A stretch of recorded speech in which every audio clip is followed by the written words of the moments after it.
E parliamo del primo trofeo mountain bike a Rosolina Mare domenica 27 ottobre 2019. Un saluto da parte di Andrea Bolognese dal gruppo Facebook e blog di Adria Polesine Eventi Veneto Delta del Po, sempre pronti per condividere le vostre locandine, i vostri eventi. Vi iscrivetevi, venite pure, e comunque se voi lasciate una locandina o un evento qui sul gruppo, noi poi lo condividiamo anche sulla nostra pagina Facebook, che è il blog di Adria Polesine, il blog di Adria del Polesine. Ok, un saluto. Come stavamo dicendo, parliamo del primo trofeo mountain bike a Rosolina Mare. Sarà l'ottava ed ultima prova del 32esimo trofeo d'autunno.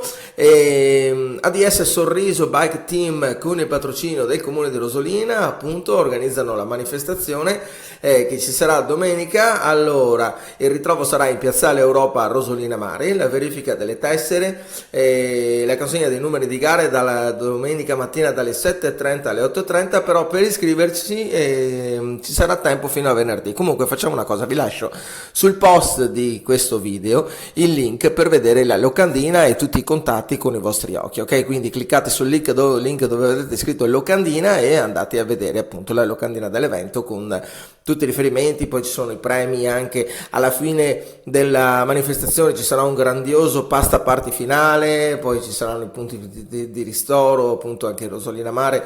Quindi vi lascio il link sul post del video, ok? Allora, domenica, ricapitolando, 27 ottobre 2019 c'è il primo trofeo Rosolina Mare mountain bike, che è l'ottava ed ultima prova del 32esimo trofeo d'autunno, organizzato da ADS Sorriso Bike Team con il patrocinio del comune di Rosolina. Detto ciò, grazie a tutti per l'ascolto. Vi ricordo, cliccate sul link dove c'è scritto locandina per appunto saperne di più dell'evento.